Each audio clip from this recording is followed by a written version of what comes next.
So hello guys, তো তোমরা আগের পার্টে দেখেই নিয়েছো যে আমাদের ডেস্টিনেশন আমরা পৌঁছে গেছি, আর এখানে এসে আমাদের কিউটি খেলতে শুরু করে দিয়েছে।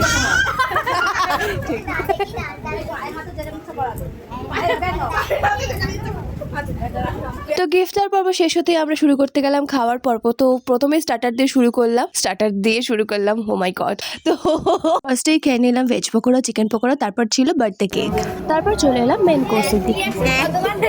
প্রথমে দিয়ে দিয়েছিল নুন, লেবু, স্যালাড আর ডিমের ডেভিল, তারপর দিয়ে দিয়েছিল লুচি আর খাসির চর্বি দিয়ে ঘুগনি, তারপর ছিল ভাত, তার সাথে ছিল খুবই টেস্টি একটা দই কাতলা। আরে তো পকোড়া খেয়ে এতটাই পেট ভর্তি করে ফেলেছে আর খেতেই পারছে না মেন কোর্সে। তারপর দিয়ে গেল চিকেন, চাটনি, পাঁপড়, একটা সন্দেশ, তারপর আর কিছুই খাইনি। তারপর বার্থডে গার্লকে টাটা বলে দিয়ে বাড়ি থেকে বেরিয়ে পড়লাম।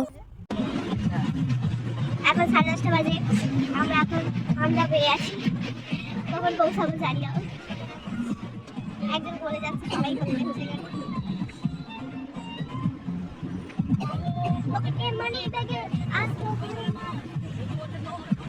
আমরা গান গাইতে গাইতে বাড়ি থেকে যাই, আর তোমরা আমার চ্যানেলটাকে সাবস্ক্রাইব করে দাও। তো দেখা হবে নেক্সট ভিডিওতে, টাটা।